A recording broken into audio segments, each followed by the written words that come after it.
TV Campfire Podcast. I was like, okay, so you win for the week. We're here. I hate to sound like a broken record. Oh no! We're fans. It's one of the best things on television. Oh! All right, we got you a whole different level. No, you didn't. We talk TV. That was the best scene ever. Like, that blew me away. It was absolutely amazing. I just couldn't believe it. Welcome to the show. This is podcast number 610, and I'm Livia, your host. And this week we have returning guests. Hi, this is Tom, and I chair the Department of Visual and Media Arts at Palm Beach Atlantic University in muggy West Palm Beach. Hi, this is Allison, and I write reviews for 6 Degrees of Geek. My name is Malik. I'm artistic director of Griot Theater. All right, Tom, hit us with the news. What do you got? Oh, tons, because we've been off the air for a while. Okay, in alphabetical order, Amazon Prime has ordered The Boys prequel series, Vought Rising, with Jensen Ackles and Aya Cash. Spider Noir has cast Abraham Popula in an undisclosed role. They've ordered a series adaptation of Carly Fortune's novel Every Summer After, and their Young Sherlock series has added Donald Finn from The Wheel of Time as Moriarty. Dan Stevens has been cast as the lead of The Terror Season 3 at AMC, and The Walking Dead Daryl Dixon has been picked up for Season 3, and they've got a new setting, Spain. Apple TV Plus has picked up Loot for Season 3, and Morning Show Season 4 has cast William Jackson Harper and Boyd Holbrook. At CBS, Georgie and Mandy's First Marriage has added Dougie Baldwin, I think is his name, as Mandy's brother Connor. That's a recast from Young Sheldon. And Jesse Perez will play Ruben, a longtime employee at Jim's Tire Store. Ghost Season 4 has cast Mary Holland as the Puritan ghost Patience and Dean Norris, yay, as Sam's absentee dad. Disney Plus has announced a Doctor Who spin-off, The War Between Land and Sea, starring Gugu Mbatha-Raw and Russell Tovey, and they're bringing back the Sea Devils. I knew when they had those great sets and all that ensemble cast for those unit episodes toward the end of New Who season 1. You did call it. I'm agreeing. You called it. And I was like, no, they're not doing this. They spend some bucks on that. Disney Plus has also cast Daniel Diemer as Percy's half-brother, the Cyclops Tyson, for season 2. And they canceled Renegade Now after 1 season. Ken Jeong is going to appear in season 2 of Fox's legal anthology Accused, in an episode directed by Michael Chiklis, and Crapopolis has been picked up for season 4. FX has revealed the name of its Alien series from Noah Hawley is Alien: Earth. And it's about freaking time. We've been waiting since 1970. You want the face huggers here? I don't want any face huggers here. Did you see what they did for the movie? For Romulus? Yeah. But did you see what they did for the actual premiere last week? Oh, no. Not for the premiere, no. They hired actors being attacked by face huggers and chest It's like, hell to the no. Face huggers are my least favorite. They creep me out. Okay. House of the Dragon will end with season 4. Wait, what season are we on? Oh, okay. We just 2 just ended. 3 starts filming in 25. And Siri is spying on me. And the Night of Seven Kingdoms has added 7 actors to the cast. We haven't heard of any of them, so I'm not going to list their names. Hulu has assembled an all-star cast, except for Halle Berry, who is not going to be in Ryan Murphy's legal drama with Kim Kardashian, All's Fair. But they've added Sarah Paulson, Niecy Nash-Betts, Tiana Taylor, and Naomi Watts, as well as Glenn Close. I wonder if Glenn Close is in the... Well, I wonder if who's took the Halle Berry role. That's interesting. Glenn Powell will join the Family Guy Halloween special. Whatevs. And Hulu, I do not like Family Guy. Episode 2, they made a Rosa Parks comparison with the dog, and I'm like, oh, hell no, you don't do that. Wow. And they canceled Life and Beth after 2 seasons. The big news, no outlet yet, but Keanu Reeves and Chad Stahelski are shopping around a John Wick sequel series that will spring forth from John Wick 4. Max canceled he died in 4, right? So what? I was like, he died in 4, right? Theoretically, but they were talking about 5, but I guess this is instead of 5. Who knows? At NBC, Chicago Fire Season 13 adds Dermot Mulroney as the new chief. They promoted Jake Lockett to series regular. Chicago PD Season 12 has added New Amsterdam's Toya Taylor as a series regular. And Maura Tierney is the new police lieutenant, and she's in for, I can't think of her name, from The Practice. Cameron Manheim quit the show. Netflix has announced that Anna Torv and Michael Dorman are heading a huge ensemble cast of their Outback epic series, Territory. They've greenlit the new horror series. Let's see, Something Very Bad is Going to Happen from Haley Z. Boston, and the Duffer Brothers from Stranger Things are among the EPs. Bridgerton Season 4 will focus on Benedict. Rebecca Ferguson has joined Peaky Blinders movie in a secret role. And Netflix made a deal with AMC to stream Interview with the Vampire and Walking Dead series including Daryl Dixon. Paramount Plus, Starfleet Academy has added Tig Notaro and Robert Picardo as series regulars, and Oded Fair and Mary Wiseman will recur in season 1, plus Gina Yasher from Bob Hart's Abishola will recur as an instructor. Joni Turner-Smith will join the spy drama The Agency, and this is kind of cool. Michelle Pfeiffer is going to lead The Madison, the Yellowstone spinoff previously developed as 2024, and they're trying to sign Kurt Russell and Patrick J. Adams to join that cast too. And for people who they canceled Halo, which surprises no one. Yeah, surprises no one. Peacock has a pretty good guest cast for season 2: Giancarlo Esposito, Katie Holmes, Kamal Nanjiani, and Gabby Hoffman. For what show on Peacock? What show? What? You said a show. Poker Face. Oh, Poker Face. Thank you. So we know they're going to be the killers. That's how that show works. The Battlestar Galactica reboot that nobody wanted from Sam Ismail is dead. Hallelujah. And Showtime stunned people. Michael C. Hall is not only going to voice over Dexter in Original Sin prequel series, aka Young Dexter, he's going to return for Dexter Resurrection. And finally, from my side of the news, Reginald the Vampire has been canceled at Sci-Fi.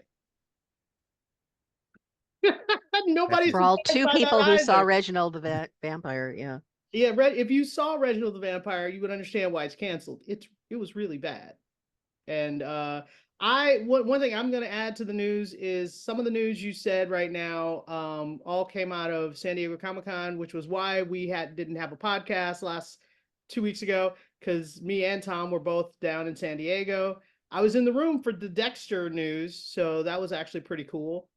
And I was in the room for the Marvel news, which is also pretty cool. So we don't usually cover movie news, but I have to say, being in the room when Robert Downey Jr. took off that mask was pretty awesome. That was the highlight. Were you pressed for that event? I was pressed to get in the room, and then I just stayed in the room. I got a press pass for Superman and Lois, which was at 11. That was at 11 a.m. and I got a press pass for that. And then I just didn't leave. Did you get the Superman and Lois poster? I did. So Want to trade? I was actually annoyed because I was there for the whole day and I got all the tickets for Hall H and I went to collect them and they were all posters. I was like, you've got to be kidding me. That's so cheap. They were cheap this year. So cheap.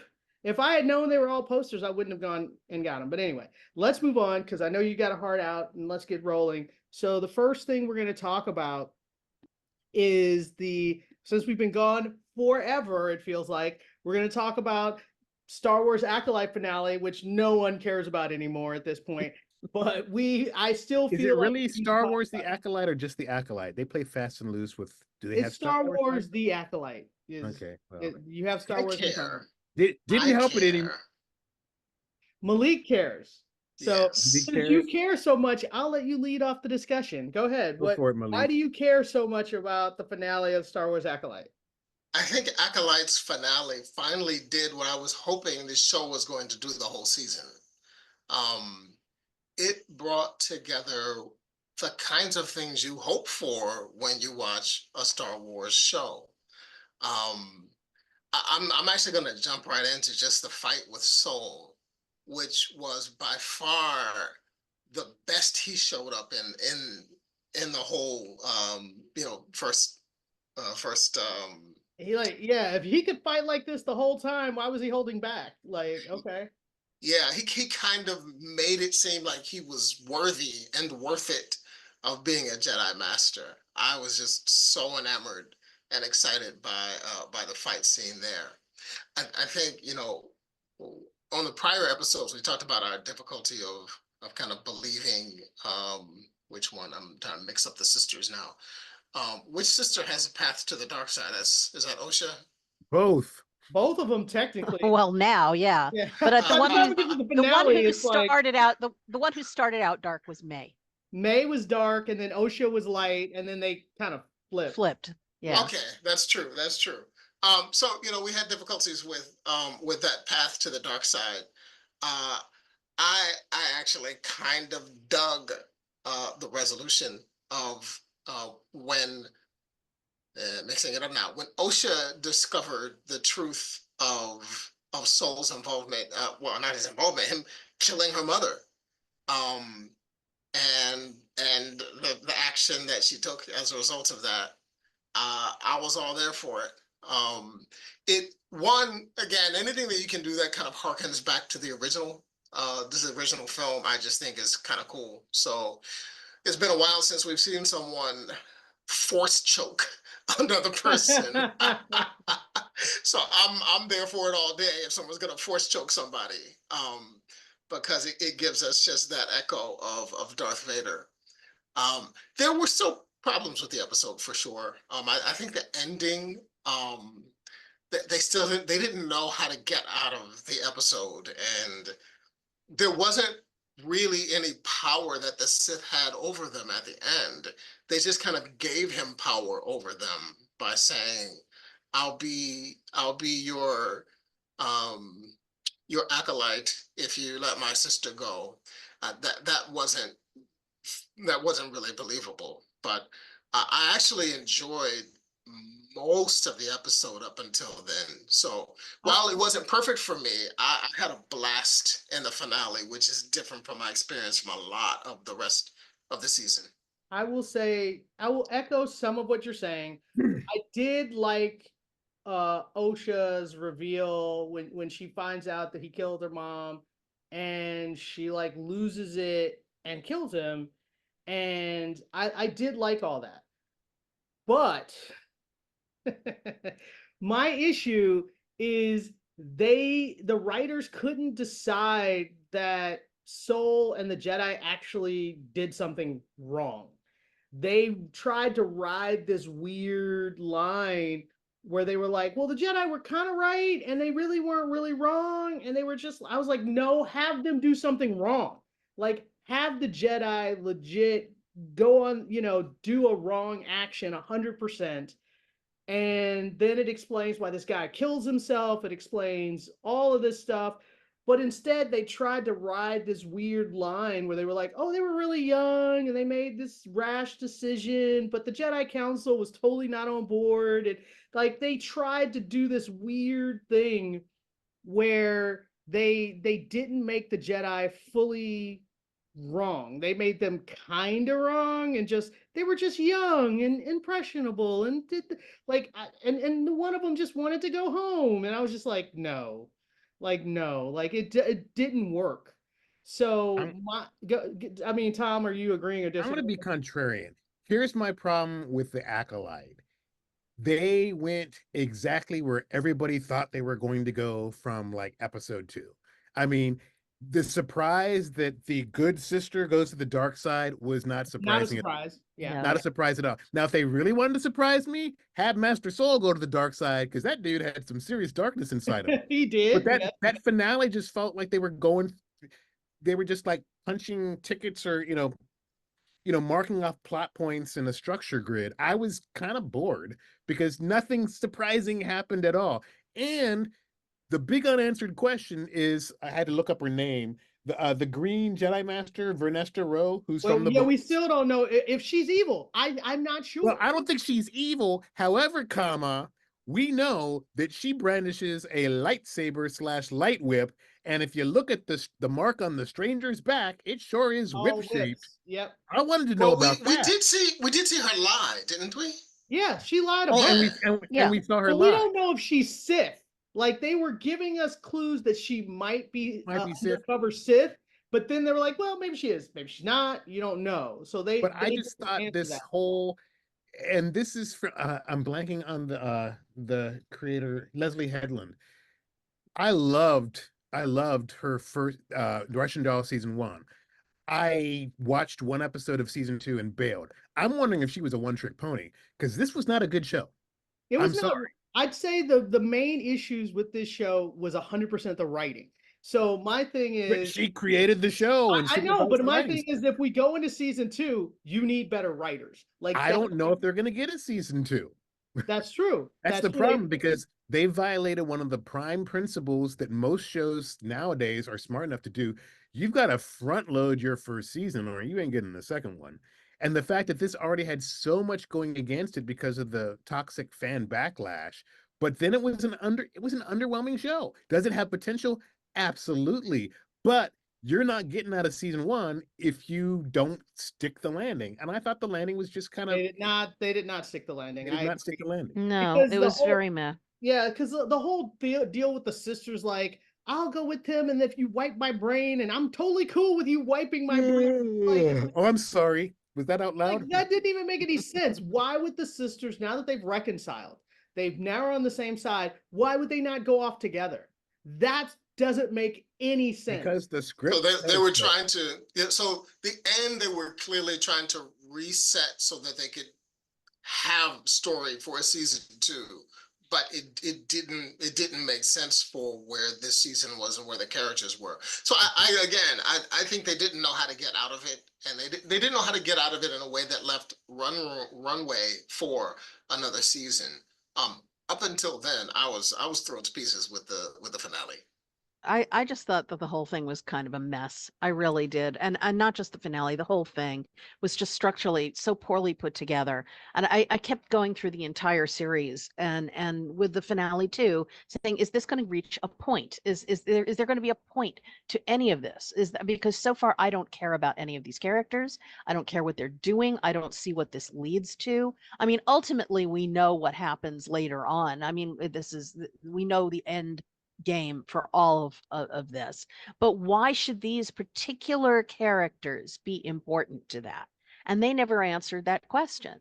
When we get to the finale and we're staring at the two of them looking out over the ocean, I'm thinking, and so why are they particularly important? I mean, who are they related to somebody? I still don't know. Do their actions directly impact something that I happens think later? what you're supposed to, the guy in the cave that you see for like 5 seconds. Oh, that's Darth Yeah. Plagueis. That Yeah, people you're who read supposed the to books know, and but not everybody knows who that is. No, I They didn't tell know you. who that was. I was Yeah. sitting there and going, what is that? Is that like some weird guy who lives on that planet? I had no idea. I had to look it up. Well, actually, I didn't deliberately look it up. I found it in a review, and it was like, okay, all right, great, and Yeah, but they don't tell you anything, and they just kind of leave it there hanging. So I get yeah, it. like you're supposed to know. It's Right. one of those things where, well, great for everybody who's been through, who's poured through every single ounce of Star Wars lore there is out there. But for the casual viewer, that's it. All it is this question mark of why did you suddenly show me this weird creature? And I don't disagree. it's But just let's move I don't on. think Let's it move worked. on. Like I totally get what you're saying, but I don't want to spend our whole hour on on this. I'd No, say, it's not worth that. yeah, it's not worth it. Exactly. We to have quote more. Kevin Kline from I think A Fish Called Wanda, disappointed. All right, let's move on. Next up, we're gonna talk Supacell, which I know we're super late to this party, but it's a show that I wanted to review a while, but we kept having too many things in the lineup to talk about it. It's only 6 episodes. It's on Netflix, and it is a show about black characters from South London who all of a sudden find out they have superpowers.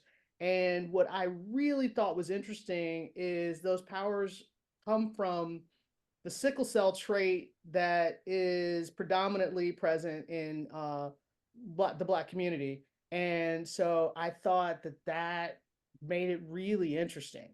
And I will advise, I'm pretty good at British accents, but I 100% watched this with subtitles on. Subtitles. Yeah, Oh, you yes. need subtitles. Absolutely. I'm not even gonna pretend that I could watch this because I was watching it with subtitles and then I was reviewing it right before the podcast and I didn't have the subtitles on and I was like, wait, what? And I was like, oh crap, and then I had to put the subtitles on. So I'm not you 100% have to watch this with subtitles. But I thought that the setup for it was really interesting where you have a character who accidentally goes into the future, finds out that there's this big battle coming and that his girlfriend is going to die in a couple of months. And he has like one shot at trying to save her life if he can join forces with the other people that he saw in the future. But he doesn't know who they are, where they are, how to figure it out. And I thought it's set up a good story because then we spend time with the other characters and we see how all their powers get turned on. The only thing, because when I was rewatching this as a review for this, I realized one of my biggest frustrations in the beginning is that a lot of the problems that he had talking to his fiance is that he didn't talk to his fiance. Like, I mean, I don't know how you broach the subject of, by the way, you're totally going to die on July 9th. Like, I feel like that's not a good way to do it. But what he did was also not a good way to do it because keeping all those secrets and lying to her and doing all of this just made everything way more complicated than it needed to be. And that to me felt like a soap opera writing thing. That's the main negative that I would say about this show is that they fell into kind of a soap opera trope where half of the drama is caused by characters not communicating. So if they had communicated, that would have alleviated half of the drama. But I thought that the other character stories really, really worked well and introducing what their conflicts were and introducing them learning about their powers. Then you have your government shadow entity like watching them and you don't know, people that are being experimented on is pretty much what you would expect if people had superpowers. So but I like the story all overall, and I like the characters overall, and I like their powers. So I'll let you guys talk first some more. What you think? I binged this all like 2 Saturdays ago. 'Cause it's only 6 episodes. So it was a quick binge. It frustrated me. I think it would have been better at 4, maybe 5 episodes. But there's so much not going on those first couple of episodes. There's too much table setting and not enough actual action. And I was having heroes flashbacks with a little bit of, oh, the thing from Straczynski from the Wachowskis. Oh, Sensei. Sensei. I was having flashbacks of that. I thought the whole with the title Supacell, I was thinking, oh, because we seem to start in a prison, so I was thinking the cell stood for prison. They actually meant cells in your body. But then when they're talking about sickle cell, and people don't talk about sickle cell much, I just wish I don't know what the situation with Afro-Britain culture is like and whatnot. It seemed really tropey in terms of the gang stuff, and I really don't like the lead gang guy because he just annoyed me and just chewing scenery. He did do a lot of scene show, but the lead that I like the lead guy from Doctor Who, Tosin Cole, I thought he was great. Yeah, but I agree. I just if they get a season 2, it's like, dude, Redman, hire a writing staff because he was writing his own a episode. Great idea, but you're not a good enough writer to your story is not bad. Your plotting and execution of that story needs some serious work. Yeah, because he wrote a couple of the episodes. He wrote all of them. Oh, he wrote all of them? I think he wrote all of them. Okay.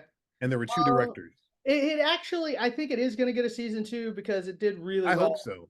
It did really well on Netflix for the first month or so of streaming, so I think so.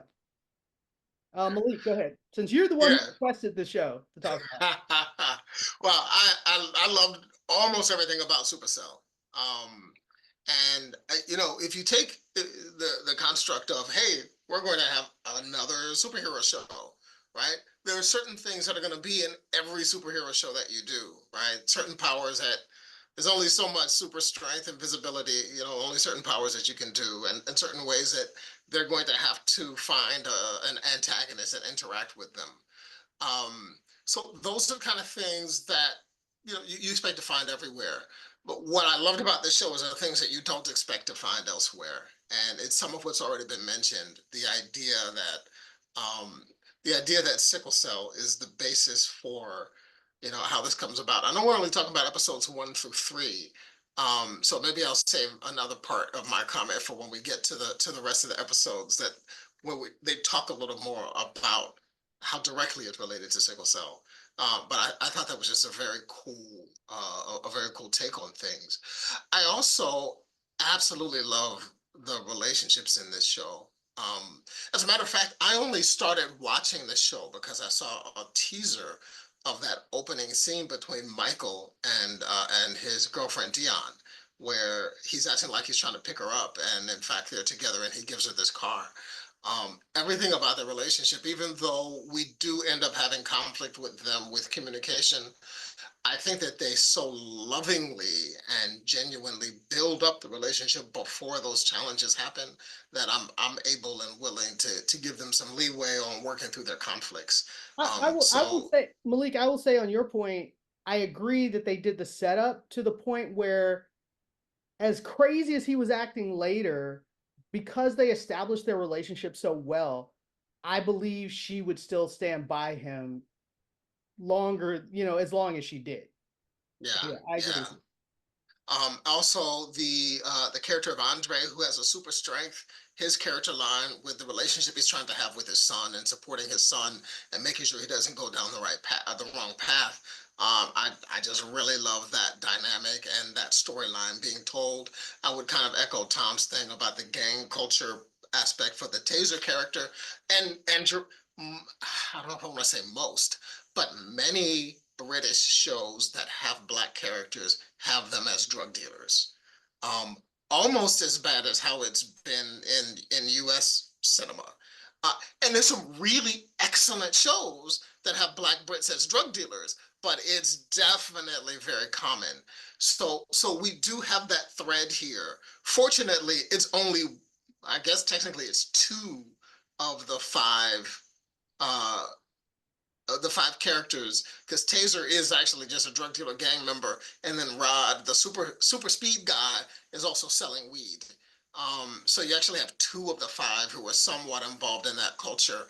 I love that we see the other characters who are not, a character who's a nurse, a character who drives, delivering packages, a character who is working off his job. So it's valuable that we see people in different settings, but yeah, the drug dealer kind of trope does feel a bit, yeah. Yeah, but I was just very excited about the show, and again, it's a superhero show is going to be a superhero show. But what you do, and the last thing I guess I was just saying is about the language. So you talked about having to watch things with subtitles on it. Um, we talk about writers who have facility with language and those who do not. And I think even though Ratman might have some challenges with structure, his facility with language, I think, is incredible and impeccable. It sounds, not only does it sound authentic, but it sounds like interesting people speaking authentically. So that's part of how I fell in love with a lot of the characters is through the language and through the dialogue, which I appreciated. Allison, you're it. You're up. Well, I kind of, my feelings are more like Tom's. I think there was a lot of pacing problems with it. It was very slow in the beginning. And it was also very, very tropey. Which I think some of that was intentional because they're trying to go by, okay, well, here's all these superhero tropes, but it's done with the Black community. And so I think some of that was deliberate.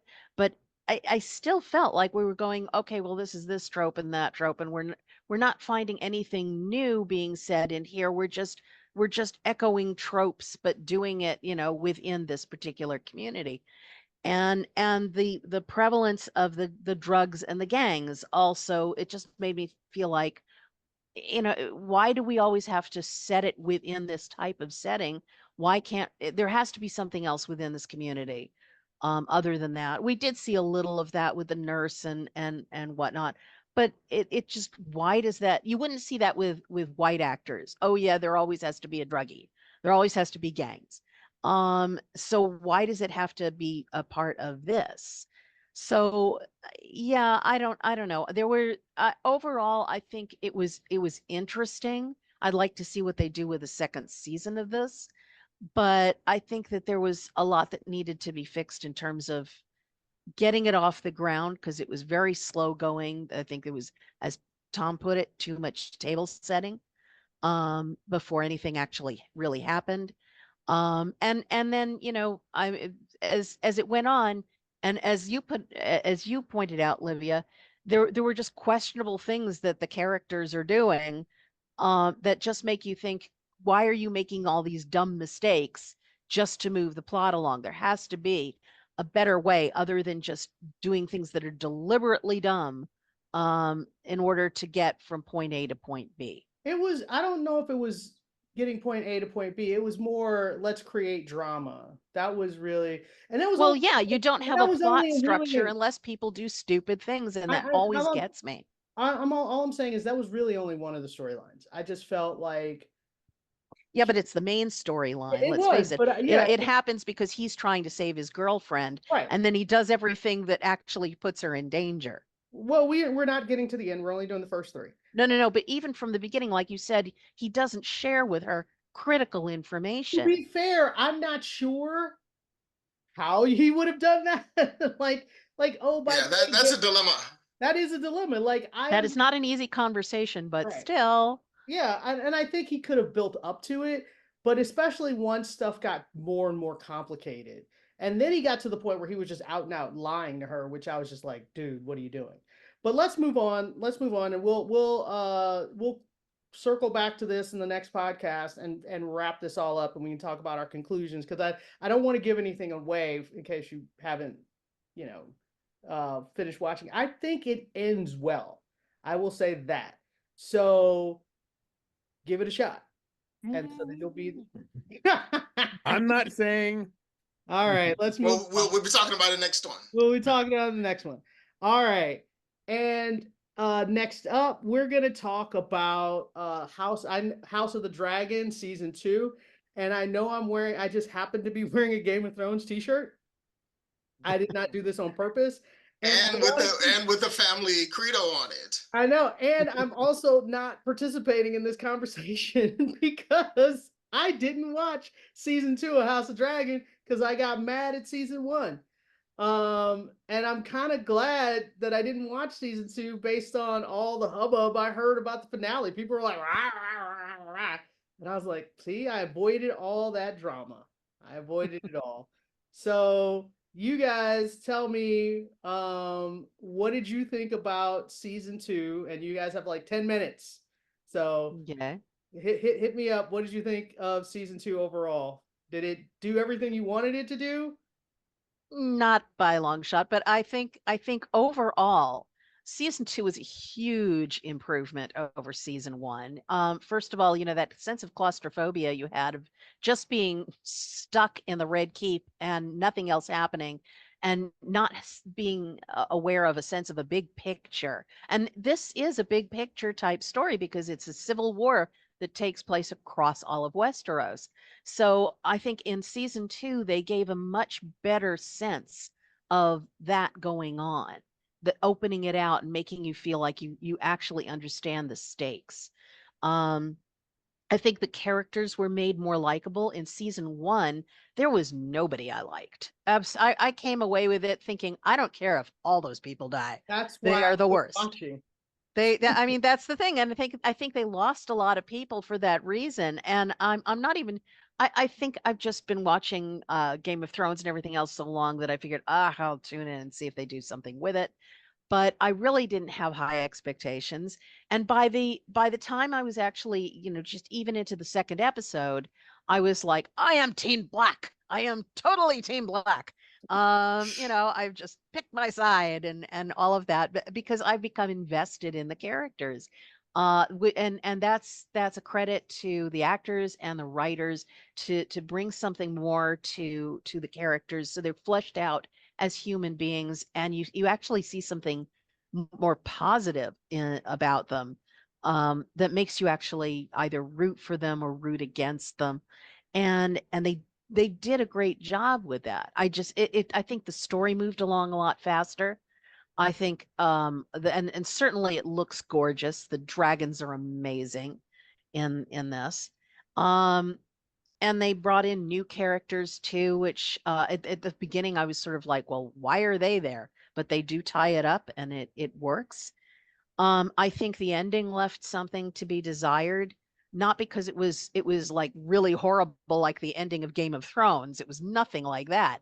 But more because it was like you feel like you're building up to something. It felt like a penultimate episode rather than a season finale because nothing happens. Where this is concerned, you get this feeling that everything is table setting. You've put all the chess pieces into place, and now something big is about to happen, and we end. And we go to the ending credits. And it's not even a sense of like, oh wow, cliffhanger, leaving you just at the edge of your seat. It's just about to begin and then nothing. And I think some of it had to do with the strike, the actors strike and the writers strike, but still it was not a great finale. It left you thinking, wow, I'm missing where this should have gone. And that was the main problem with it. But up until that point, I think that this season was a massive improvement and brought me back. I will be watching season 3, definitely. Malik, I want to hear your thoughts, but all I'm going to say is I'll wait till it finishes since it's only going 4 seasons, and then I'll see what people think then. I'm not jumping in the middle of this, but go ahead. Well, I'll just add, you see what people think, and you allow others to kind of determine what experience you have. Yeah. But I will say at a very high level, I agree with much of what Allison said. I'll just try to say some things that are perhaps slightly different. It was absolutely better than season 1 for a lot of reasons. One is you just have more characters who have developed and who have had more experiences. You also just have more interesting things happening, like stuff other than the finale, which is a really weird thing. You have these momentous things happen throughout the season, and then you have a finale where nothing happens. But but the two biggest things that happen are at the very beginning. You're getting revenge and cutting a child's head off. That's a pretty significant happening at the top of this season, and the way that they got into that, the way that they used the relationships they had to use rat catchers to get into the Red Keep, the way that it came down to the mother of the child, which is named I've forgotten her name, but the Helena? yes, Helena, yeah. That she essentially had to choose between her children because the was horrible. assassin is like, I'm killing one of your kids. Tell me which one is the one I'm after. And she ends up having to choose between her own children. It was incredible. It's an incredible choice. It also goes back to just lore and mythology of, the whole Solomon thing about choosing between, trying to save your kid or having your kid cut in half. So, that was an incredible event that happened early in the season, and the ramifications kept spilling forward into subsequent episodes, which I thought was incredible. And Damon's basically rebelliousness against Rhaenyra. He doesn't believe that she's better than him. He doesn't believe that she should be the leader, and he's taking all of these actions. She's his wife and his queen, but he's essentially trying to have a third option in terms of who's going to lead the Seven Kingdoms. Now, there's parts of his journey that actually end up getting boring because he's sitting in one place for too long. But the idea of him kind of rebelling against Rhaenyra is kind of an interesting element that I don't think they deal with in the beginning of it is nice, the middle is kind of boring, and the end of it is very nice when he eventually ends up coming home and redeclaring his loyalty to her, which I think that happens very nicely. It's nice, but it's very abrupt, I have to say. They should have built up better to it. It's kind of the Deus Ex Machina, right? He has a vision Yeah. that essentially is what tells him that you need to be loyal. So you're right. It is abrupt. It does show us that he isn't just selfish, that he actually thinks about the future of the realm. And it kind of tells us that he really thought he was the best person for the job. And when he realizes that he's not, he's willing and able to bend the knee. But yeah, it does happen a bit abruptly, particularly given how long we saw him plotting to essentially overthrow her. Yeah, I think it's to Matt Smith's credit actually that works, because he really sells that moment and that scene and that transition. And I think a lesser actor would not have been able to do that. Agreed. And then we have to talk about the dragons fighting, because Oh, my wow. goodness, they've gotten better. And also, in original Game of Thrones, you never had a dragon fighting a dragon other than like the dead dragon that came, I guess. But to have an option of not just two dragons fighting, but three dragons involved in a fight, and the stakes of those dragon fights were through the roof, both because of how rare the dragons are, but also who's riding the dragons. Yes. So I just thought that was incredible, when we had the dragons fighting one another. All of that then makes the finale a bit of a disappointment, right? You had these incredible actions that occurred during the season, and then in the finale, literally everybody is like, ready, set. And it doesn't go. Is it just ready, set? So that was a bit disappointing, but I will definitely be back for the season 3 as well. All right. But I want to clarify, my thing is, I did this on Lost as well, where I waited. I think I got 3 seasons in the Lost. I was like, I don't think I don't want this show to go off the rails or care about it. So I waited till the show finished. And then people had varying opinions about it. And then I just was like, you know what? I just watched it all at once. And then I don't have to wait for years between seasons and then be more disappointed. And so when I watched Lost, I watched 4 seasons in like 2 or 3 months, and it was great. And There are some shows that work better that way. Definitely. exactly. So Was the final season as disappointing as it was for us who watched it as it aired? I thought it was fine because I watched it all at once. I was like, oh, it's pretty cool. So I didn't have all that buildup that everybody else had, and I enjoyed it, and it was great. So I feel like that's what I'm gonna do for House of Dragon. I'm gonna wait. If it's only 4 seasons, I'll wait till all 4 seasons are done, and I'll just watch it. To one of Allison's earlier points, we all know how this ends. I Right? do. I do know how this ends. Yes, I do. I know which team is going to win. Yes. So that's the other problem I have with this show, is that I do know that, and so it's kind of annoying. But I am looking forward to Knights of the Seven Kingdom, which is the story of good Lord, what's his name? The One of tall. the Aegons. It's Duncan Egg, Duncan the Tall, Sir Duncan the Tall, and Egg, which is Aegon, who Aegon. when he's like 8 or 9 and he's a squire to Sir Duncan. How many Aegons are there? Good grief. They named A lot. of It's like their 7 or kids. 8 of them. Yeah, there's a lot of Aegons. Wow. And Not so confusing at all.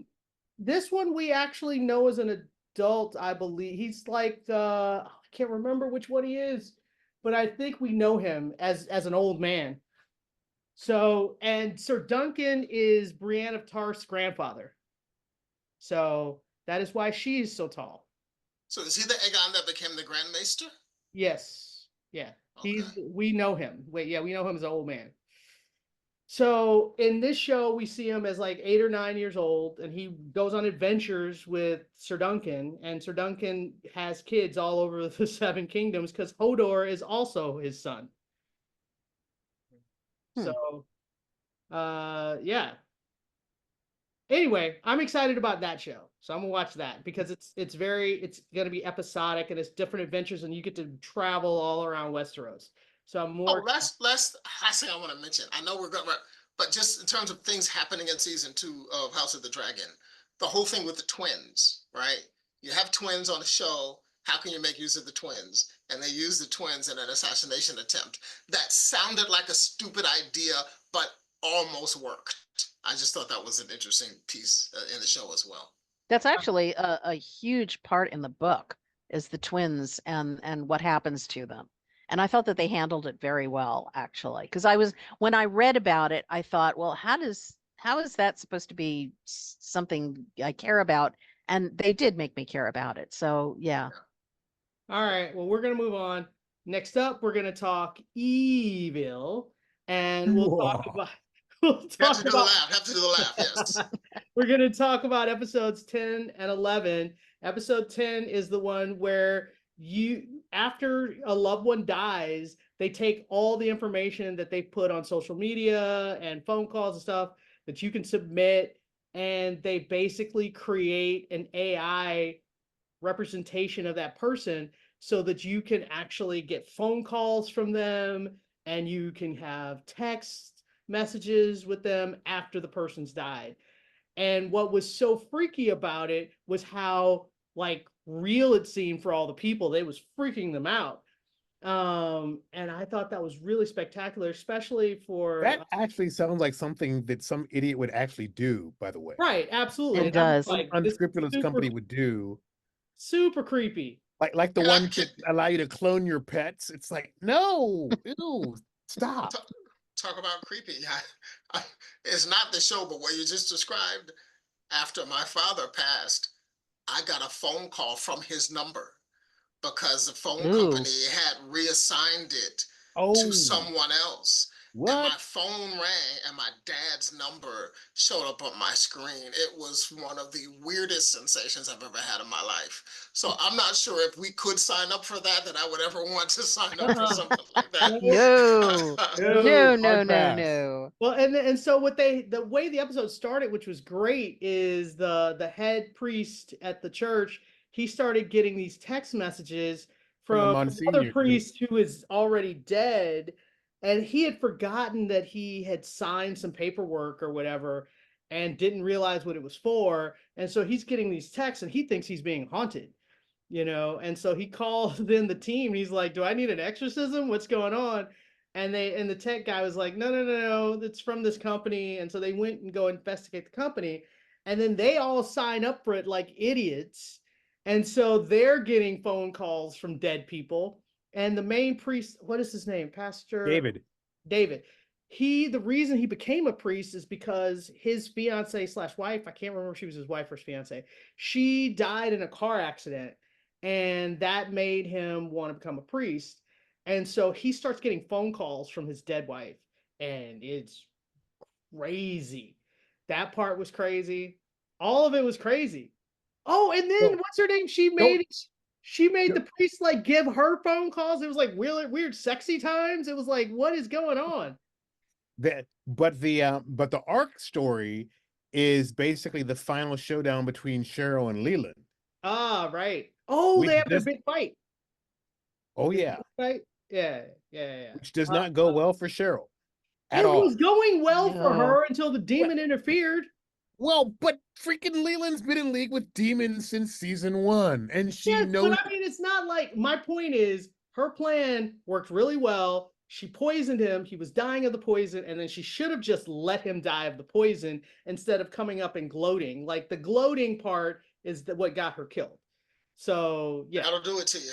Yeah, but the thing is, she knew that Leland was going to try to kill her, and she knew he was probably going to succeed. So she left all this evidence to link him to all these. That was perfect. That was great. It was a perfect, I won't say frame, but because he actually did everything. He did all that stuff. Mm-hmm. And so she like had all these recordings. She had stuff set up so if she died, that it would time release.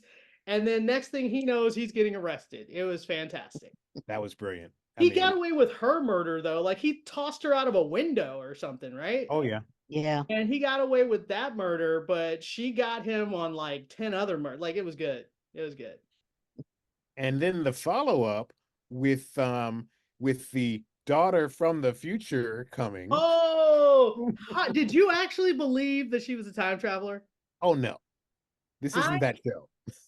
This is not that show. That's true. But I was for like the first 10 minutes of her knowing all this information. I was like, how does she know all this information?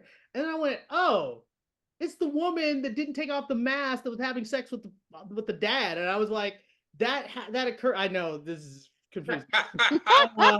So they were wearing weird like horse masks while they were having sex.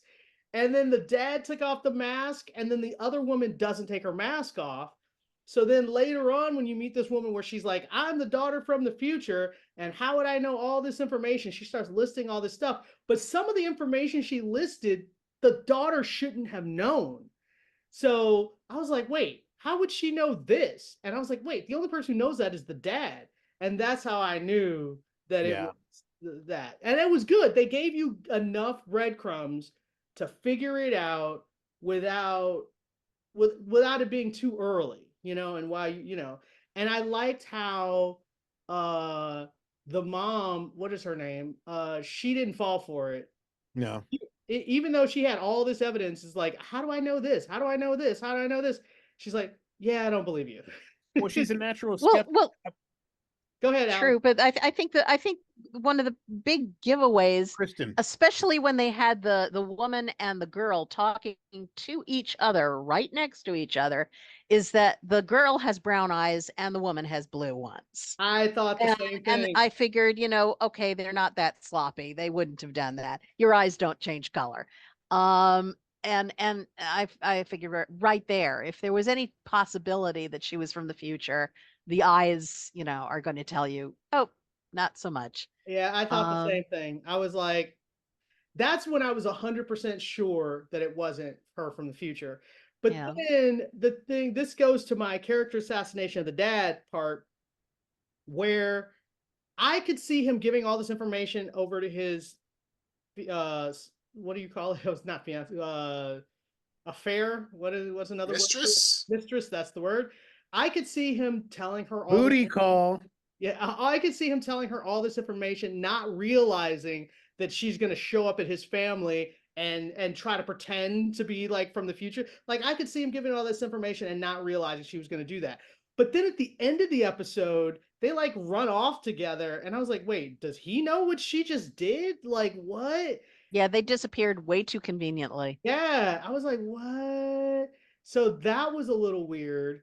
I hope they do Andy right by the end of the series. They at some point somebody needs to figure out that much of the bad stuff that's happened to him, Leland set up. Well, yeah, they do tell that the stuff that Leland did to him made him super compliant. So anyone can get him to do almost anything. But the fact that, I don't remember that they've ever connected the dots that Leland was the one drugging him. And brainwash. I think it is in the message. Yeah, that's part of it. That was part of the message. She sends him the same. Yeah, she sends him the same thumb drive, the same type of thumb drive that she sent to Kristen. So it's from what we saw of the first few seconds, it's the same thing. So presumably it's all the information about what Leland did, only she framed it in terms of this is what Leland did to you. Right. So I think that yes, he absolutely knows that, but and they do mention at one point that yes, it makes him very compliant, and it also makes him a danger to his daughters. Yeah. So I think that's why he wants to be away from them, but it doesn't explain a lot of the really genuinely crappy things he does as far as Kristen is concerned. Yes. Yeah, that's weird. That's like, I don't understand that. But anyway, the next episode, the plot, okay, so we have those are the two plots. We just did both of the plots. Mm-hmm. So yeah, but we had the hurricane too, right? In that episode with the woman from the future. I will have to say my favorite scene in the hurricane / tornado, when they're all hiding in the bathroom. I love that bit where David is saying, if I had 2 lives, I would spend one of them with you. And she was like, if I had 2 lives, I'd spend both of them with you. And I was like, oh my God. Oh my God. That's so beautiful. I love you this much. From the corner, I love you this much. I mean, and then from the corner, we get But what about me? Oh yeah. Like, he should have stayed pretending to be asleep, man. He shouldn't have been that was a really beautiful. No, I thought that was hilarious. I just that Oh, little, Ben. especially the way he said it in that tiny little voice, was so perfect. I think it's sad that we had to get basically toward the end of the show. I mean, their surprise non-renewal to get a full, normal season for a short season network show. Because we got what, 13, 13, 10, and 14? Yeah, it's a weird Yeah. number, but I'm just hoping it ends well. I have faith that they won't screw this up like some of their other shows. Okay. Well, sorry. It's basically it's ramping up to an end. Like I feel Oh the yeah. on ramp to the end. So I'm looking forward to it. Thumbs up so far. All right. yeah. Next up, we're gonna talk The Bear, episode 5 and 6. And episode 5 is the one where we find out that the big restaurant that was Carmi's old teacher, I forgot the name of the restaurant, but we get an article that says that her restaurant is closing, she's retiring, and she's closing it down, and everybody's freaking out because they just opened the Bear. So he's like, is that our fate? Like, we're never gonna, like, that restaurant was a huge success. So he's like, Well, huge success in terms critically, but we don't know. financially, Restaurant exactly. business is tough, man. Well, but that's not why she closes it. She's just tired of this. Yeah, That's why she's she like tired of closes. the life. Yeah. Mm-hmm. And so it's just like it really put a lot of self-doubt in him for that episode. So he's kind of freaking out. And then they bring in this guy called the Computer who is telling them that they're spending way too much money on prep and way too much money on everything, and that they're not going to get their money back, and they only have 18 months to get their money back or they lose everything. So yeah, and so Carmi's kind of freaking out about that on top of it. And Carmi freaking out, I usually It's normal. it is normal. That's true. But normally I don't mind it. But this season, his freak out's making him a jerk in a way that's not likable, if that makes sense. So especially the way he's treating good Lord, what is her name? Io Berry. Yes, I know that's her real name. What's her character's name? Homegirl. Sydney. Chef. Sydney. Her name is Chef. Sydney. Very good, Malik. That's nice. I appreciate that. So I really don't like the way it's making him treat Sydney, and I don't like the way it's making him treat Richie, which is weird because I generally did not like Richie, but now I do like Richie. Well, they've kind of switched places in terms of Richie is likability. the Richie is the voice of reason now, which is bizarre, and Carmi is the crazy one, and so anyway, so this episode dealt with the Computer. The guy calls himself the Computer, and I love that moment where he's like, "Can we fire the chef guy or no the pastry guy?" And they're like, "No, we will not." I love what Suge tells him. It's like, yeah, Suge was like, she "No." threatens him with bodily injury. He's like, "We are not touching Marcus. Marcus is untouchable." That was really cool. I like that a lot. So yeah, I like that episode. Any other thoughts? You guys speak up. Well, I think the whole thing with Carmi, I mean, they're deliberately doing it because they are trying to get a situation where Sydney is alienated by him, and they're building up the tension. Is she going to leave to do her own thing at another, but they've already dropped breadcrumbs. No, So they she's haven't. not remember, she's not signing that thing that they handed to her, the contract. She hasn't signed her contract. That's true. Which I mean, she keeps on, and so they're ramping that up clearly, I think, to will she or won't she? What's she going to do? And I think if there wasn't any pushback with Carmi, if there wasn't any kind of tension there, then of course she'd sign it and everything would be fine and they'd be going along. I think even if she was getting along with Carmi, I don't know, I would sign this contract because it's like the financial thing. Yeah, it's a financial thing. It's owing $800,000 and putting your name on that.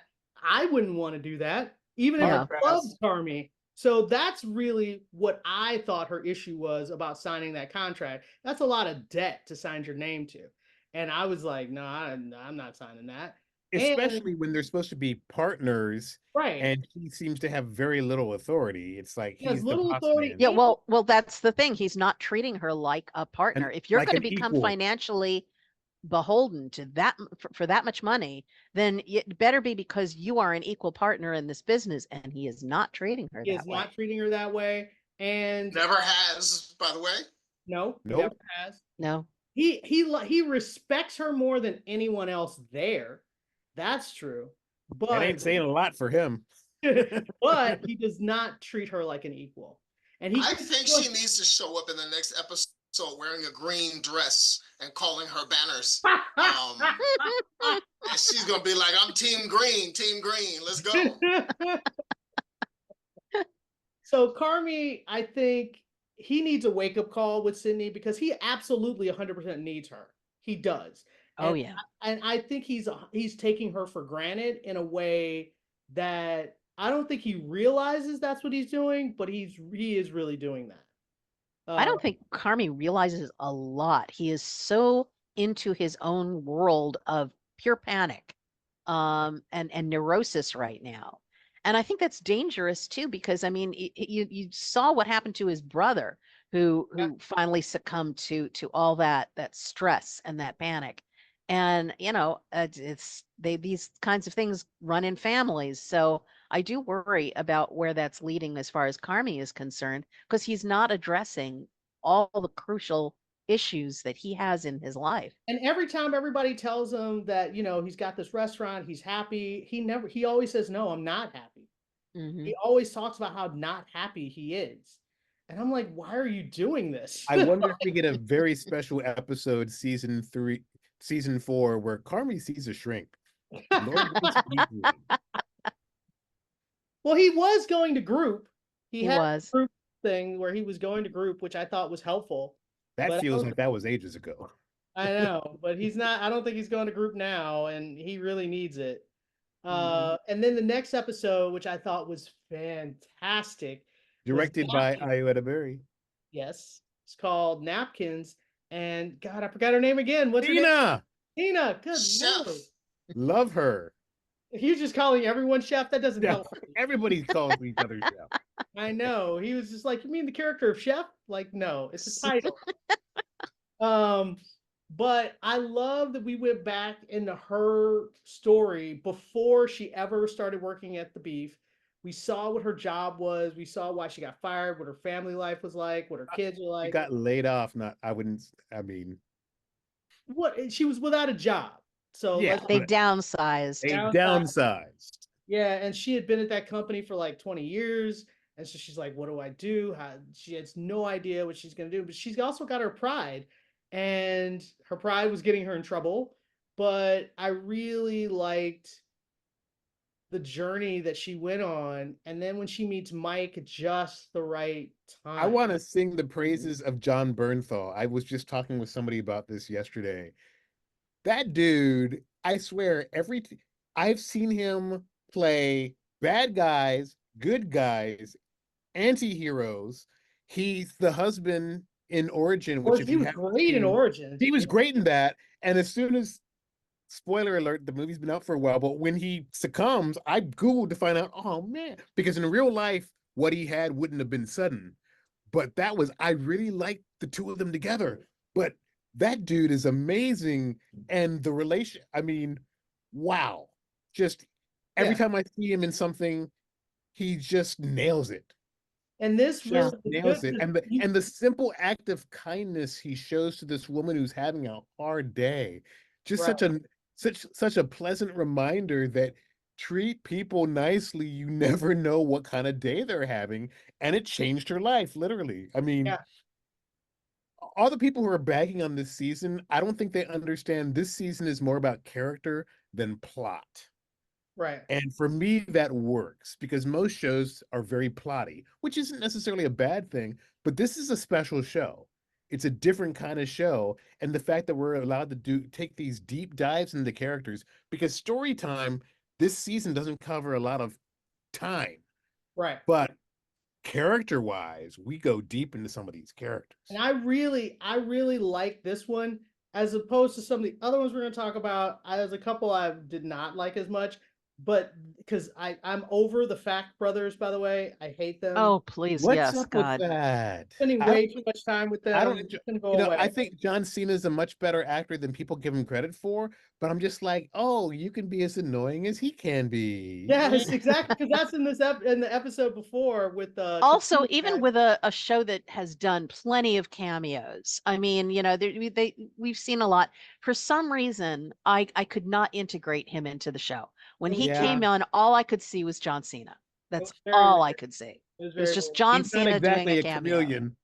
No. Not really, no. So yeah, I did not like that. And He's I'm no tired- Daniel Day-Lewis, that's for sure. and it's like the whole haunting thing. But if I Oh. never hear that again, I will be too happy. Ugh. All of Yeah. that, I'm over it. I don't need any more of it. Just make that go away. But the Tina storyline was perfect. By That the was way, that was great. her real life husband playing her husband on the show. Oh, seen I Yeah, like I that. found that out. Yeah, Yeah, yeah. That a lot. But I adore Liza Colon, and yeah, I really like, especially the way they built the relationship between her and Sydney over the 3 seasons. Yes. Because initially they're like, "Rear," and then they become, if Very not close. friends, allies. I Yes. like their relationship a lot, and I really like the Napkins episode just because you just get to see the depth of her character in a way that I found really fascinating. So far, that's one of the best ones this season for me. I agree. I Absolutely. agree. Absolutely. All right, we got one more show to talk about. Next up, we're gonna talk the Bear. Oh, we just talked the Bear. Good Lord. Next up, we're gonna talk the Umbrella Academy. And it premiered. This is season 4, and it's the last season. It's only 6 episodes, which is not a lot of episodes to wrap up a whole season or series about time travel and alternate dimensions and people with superpowers and people with daddy issues and aliens. There's literal aliens in this show, and just like there's just a lot. And where we left off last season is nobody had we're in a different timeline. All their powers are wiped out. And then we do a 5-year time jump. So we catch 6 year. sorry, yes, 6-year time jump. And we basically catch up with where everybody is now that they have no powers, what their lives look like, and how boring basically their lives are, except perhaps for 5. Because he's working for the CIA and he just can't help himself being a spy. Like that's just his thing. So what did you guys think? Malik, you haven't talked in a couple of these. I haven't, and I will have to say my enthusiasm, and optimism that I've displayed on the previous shows that we have discussed ran out on Umbrella Academy. Oh, I was not delighted by this first episode. I get the idea that we are supposed to reestablish what is normal and how that contrasts with who they've been and where they've been. But it was actually kind of boring to me. It was also, just from a tone perspective, I know this show has never been a super serious show, but it just seemed more campy than I recall it having been before in this first episode. I will have to say the show is generally pretty campy. So Yeah. Yeah, I guess for me, my campometer was feeling it was getting hit a little more in this first episode than I have in the past.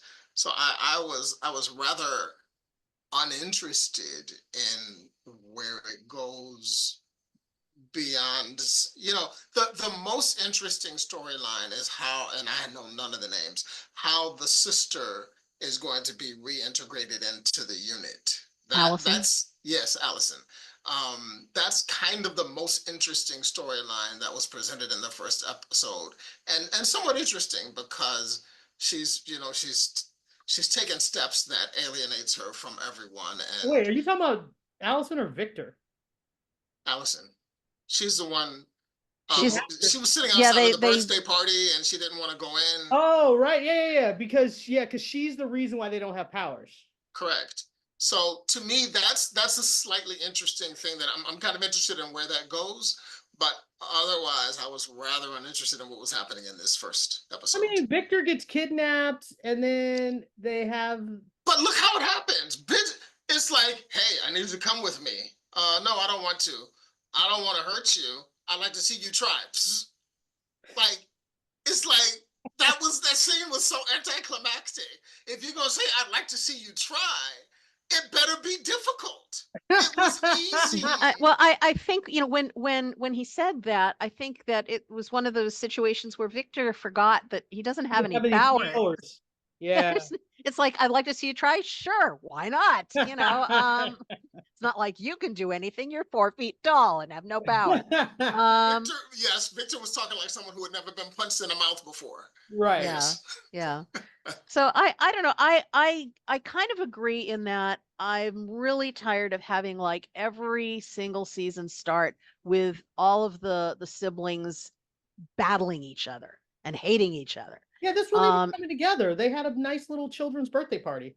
Well, they did, but that was like by the time you get to that, like the episode is already 3/4 of the way through, and even then, they're together because they feel like they have an obligation to do so. Right. They've been staying away from each other for the last 6 years, and really don't like getting together at all, and they've got their own lives, and they want to keep it that way, and I'm so tired of that. And every time they have to get together to do anything, they fight each other.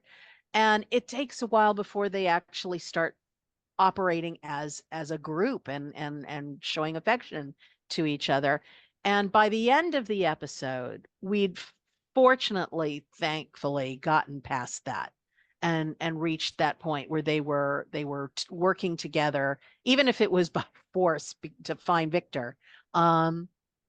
They were together again as a group, and that's what I like, is when they're actually together. Right.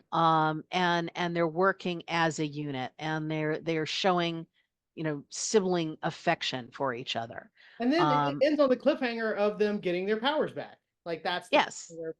They you know, they managed to find the marigold, and Well, but is that a cliffhanger? Because none of them want their powers back except for but one. but they all got spiked. He spiked their drinks, so they all got their powers back by the end of episode 1. Yeah. Yeah, because they insinuated. So the guy, when he went away, he put it in the sake. He's like, "Oh, let's all drink this sake one last night." So he put it in their sake. Oh, we see him. Okay. Well, the thing is, we don't see that until episode 2. In episode 1, they infer. Well, they infer it because he's encouraging everybody to take a sip.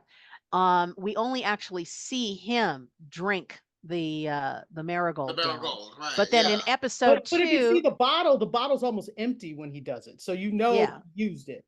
And then in episode 2, they explicitly show how he put the marigold in everybody's drink and spiked it. Okay, I get what you're saying. I think they let breadcrumbs. I don't think that was a cliffhanger. But Well, go ahead. I assumed that they drank it. Like when I watched it, I was like, "Oh, they all drank it." I was like, "Now I got to watch episode 2." So I immediately hit 2. And what I thought was also interesting, because we're now going to go on to 2, is that everyone's powers don't come back exactly how they had them. So people are now like, it's like their power, but with a little extra twist, which I think is kind of interesting. So everybody's a little more powerful because I guess they got spiked with more marigold than they originally had. So what's her name? Lila, her ability is to mimic people, but then she has her own power too. She has like the laser eyes thing. The laser eyes. So she can still mimic everybody's powers, plus she has laser eyes. And then Diego's way more powerful than he was before. Oh, way more. Yeah. He still can do the knives thing, but now he can attract any metal to him like Magneto and then shoot it back out. I was like, whoa, when can he do that? Like, that was pretty cool. So everyone's powers are like that power plus an extra level. So that is interesting. So I'm like, and then second episode, they go on a road trip because they're like, oh my God, we got our powers back. What does this mean? We need to go check. And so they go on this big long road trip together for 7 hours. Well, And they're also trying to find a kidnapped girl too. yes. Oh, it was so great. Ben was like, "Let's go, let's kill them all." And they like go, "It's a rescue mission." And he goes, "Oh, right. Oh, Let's not kill them all." So that was really fun. And I enjoyed their interactions in the car or the van, like just them talking and chatting and arguing and fighting oh and God, just being trapped inside that van with Baby Shark playing over and over. That is the definition of hell I right didn't know there. that song had multiple verses. I So didn't, first of all, I never, this is true. This is because I don't have kids. This is literal. I've heard of Baby Shark for ages. This is the first time I actually what? heard it. Well, Yes. I've heard it, but I've only heard the Baby Shark part. I didn't know there were other mothers and dads and grandparents, and I didn't know there was extra. So we actually got to hear like the whole song, and Oh, and now I know why people have claimed hate that they that would murder song. someone if they have to listen to it for Yeah, it any was, length of time. but because at first I was like, are they gonna make us listen to this song for like this whole episode? Like, what is? And then they explained it. I was like, and it was like 1 hour later, and then it was like 7 hours later, and I was like, oh my God. So that was pretty fun. And then when they get to that town and it's like Christmas North Pole town, like it was Oh, such it was weird. Yes. it was such a weird like Santa Claus town. I was like, what is going on? Why is everybody being all weird? And then when you find out why everybody, you're like, oh, this is a weird town. Like, okay, this makes sense. And then them having to fight their way out of it and have to fight Santa Claus. All of that was fun. Like I thoroughly enjoyed that, and that's how the episode pretty much ends on them fighting their way out of that town, and then Five figuring out that every time he uses his teleportation, he always ends up in the same place with this train that takes him to different timelines. And so he's trying to like not figure out the thing, or he just figures out that he can do it. But he's like, oh, that's a whole extra thing I'm not going to worry about. So Yeah. it, Well, he doesn't. He knows that the subway takes him to different timelines, right. and so I guess the idea is going to be they're going to try to find the original timeline, the one that they started in before. But that one had Um, Apocalypse. You don't want to go to the original one. it may be to go to that timeline before the apocalypse happens, because that seems to be what they keep talking about is the original timeline. I And don't know. certainly it's the one that the keepers, isn't that what they call Yeah, the themselves? The keepers, keepers Gene and are Gene. obsessed with. Yeah, Yes. Gene and Gene Gene. and Jean. Yeah. Yeah. Um, All of so that, it's like I'm loving it just because there's so much chaos, especially by the time you get to the second episode, and then you get introduced to Jennifer, and you're like, what's Jennifer got to do with any of this? Why is what? And she was in a squid. What's happening? Wait, do we know that yet? Maybe. yes, that was in season that was in episode 2. Okay, cool. And so all of that is just crazy, and I love it. I love how insane the episodes are, and that you don't understand what's going on, and you're like, what does this mean? And yeah, it totally picks up from first episode, Malik. So watch the second episode. Yeah. Yeah, no, I'm enjoying it. I think this is a big improvement from the last season. And I like the fact that they've addressed what went on with Allison, but they're also they're making it okay. She's Yeah. coming back to what she was before they really screwed with her character. Right. And I like her powers now. Her powers, it used to be she had to like build it up. She's like, I heard a rumor, and then she'd have to, it's like a whole thing. Now she just goes whoop, just like grabs Yep. your mind and then does her thing. And I was like, ooh, that's way better.